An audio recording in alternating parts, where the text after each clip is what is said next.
অন্যদিকে ডিজিএমও পর্যায়ের বৈঠকের আগে প্রধানমন্ত্রীর বাড়িতে বৈঠকে প্রতিরক্ষা মন্ত্রী রাজনাথ সিং রয়েছেন, জাতীয় নিরাপত্তা উপদেষ্টা সিডিএস, আলোচনায় তিন বাহিনীর প্রধানও। আবারও জানাবো, ডিজিএমও পর্যায়ের বৈঠকের আগে প্রধানমন্ত্রীর বাড়িতে বৈঠক এবং বৈঠকে প্রতিরক্ষা মন্ত্রী রাজনাথ সিং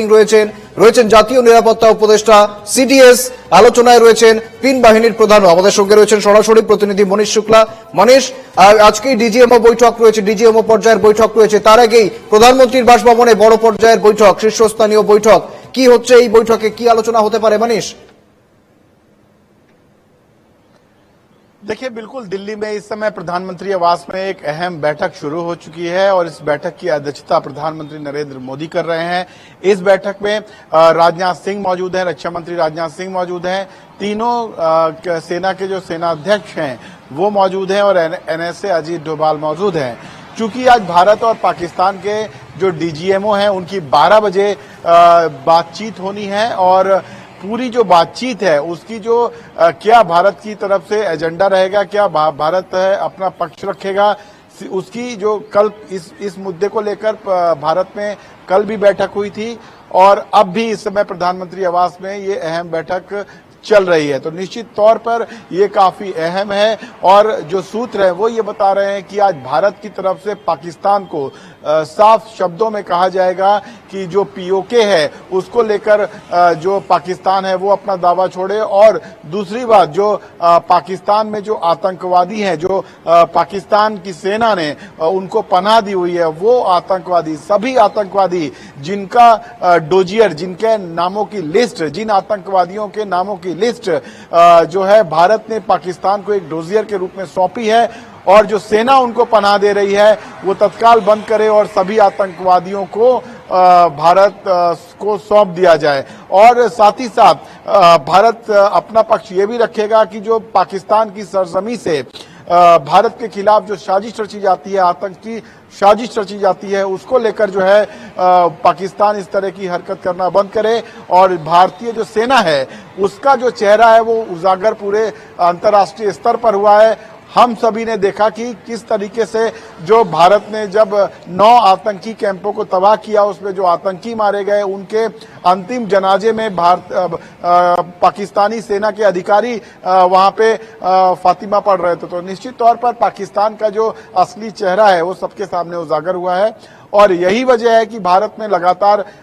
बैठकों का दौर जारी है। प्रधानमंत्री इस समय बैठक कर रहे हैं और भारत का रुख साफ है, जैसा कि मैंने बताया। और अब देखना होगा कि आज के बातचीत में पाकिस्तान का क्या जवाब रहता है। इन सब जो भारत की तरफ से मांग रखी जाएगी उसके एवज में पाकिस्तान क्या जवाब देता है, ये काफी अहम होगा। जी, পাশাপাশি মনীষ, এই যে ডিজিএমও পর্যায়ের বৈঠক রয়েছে, ইতিমধ্যেই আমাদের এক বিএসএফ জওয়ান পূর্ণাম কুমার সাউ তিনি আটকে রয়েছেন পাকিস্তানে দীর্ঘদিন ধরে। সে বিষয়ে ঠিক তাকে ফিরিয়ে আনার বিষয়ে কতটা তৎপরতা দেখাবে ভারত, পাশাপাশি ডিজিএমও বৈঠক এবং তার আগে প্রধানমন্ত্রীর বাসভবনে এই বৈঠক কতটা তাৎপর্যপূর্ণ গোটা বিষয়টা? देखिए, बिल्कुल इस मुद्दे को भारत की तरफ से पाकिस्तान के सामने पहले ही रखा जा चुका है और अब जब दोनों देशों के बीच में युद्ध विराम पर सहमति बन गई है तो निश्चित तौर पर यह मुद्दा भी आएगा, क्योंकि एक जो बीएसएफ के जवान है वो गलती से सीमा पार चला गया था और उसके बाद पाकिस्तानी जो रेंजर्स थे उन्होंने उसको अपने कस्टडी में लिया था और इसके बाद जब पाकिस्तान की तरफ से भारत पर हमले किए गए थे उस दौरान एक पाकिस्तानी जो पायलट है वो भी भारत के कस्टडी में है। तो दोनों देश इस बात पर बातचीत करेंगे कि दोनों देश के जो एक दूसरे के पास जवान हैं वो उनको वापस सकुशल भेजा जाए। तो निश्चित तौर पर इस पर भी बातचीत होगी, लेकिन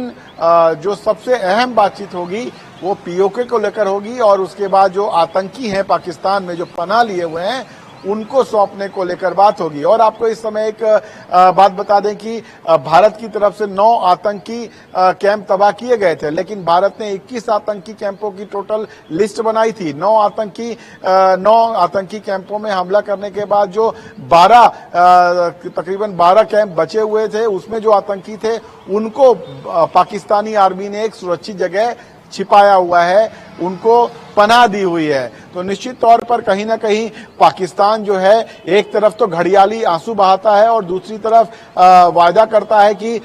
हम अब इस तरह की हरकत नहीं करेंगे और हम अमन चाहते हैं, शांति चाहते हैं, लेकिन वहीं दूसरी तरफ वो आतंकियों को पनाह देता है और न सिर्फ पनाह देता है बल्कि उन आतंकियों को पाकिस्तानी जो आर्मी है वो ट्रेनिंग देती है, वो उनको हथियार मुहैया कराती है, वो उनको सभी सहूलत मुहैया कराती है, वो उनको सुरक्षा देती है। जब कभी इस तरह की स्थिति आती है तो उनको छिपने के लिए पनाह देती है। तो यही सारी चीजें हैं जो पाकिस्तान को बंद करनी होंगी। अगर ये हरकतें पाकिस्तान बंद नहीं करेगा तो पाकिस्तान फिर उसको, जिस तरह भारत ने साफ तौर पर कहा है कि अब अगर देश में आतंकी हमला हुआ तो उसको युद्ध समझा जाएगा और युद्ध समझते हुए भारत इसकी जवाबी कार्रवाई करेगा। और यही वजह है कि अब पाकिस्तान जो है घुटने के बल आया है और जिस तरह भारत ने বেশ বেশ বেশ অর্থাৎ ধন্যবাদ মনীষ। আমরা আবারও ফিরে আসবো ডিজিএমও বৈঠক, পাশাপাশি প্রধানমন্ত্রীর বাসভবনে যে বৈঠক চলছে সেই বৈঠকের কি আপডেট রয়েছে সেই আপডেট নিয়ে আবারও ফিরে আসবো। আপাতত ধন্যবাদ তোমায়।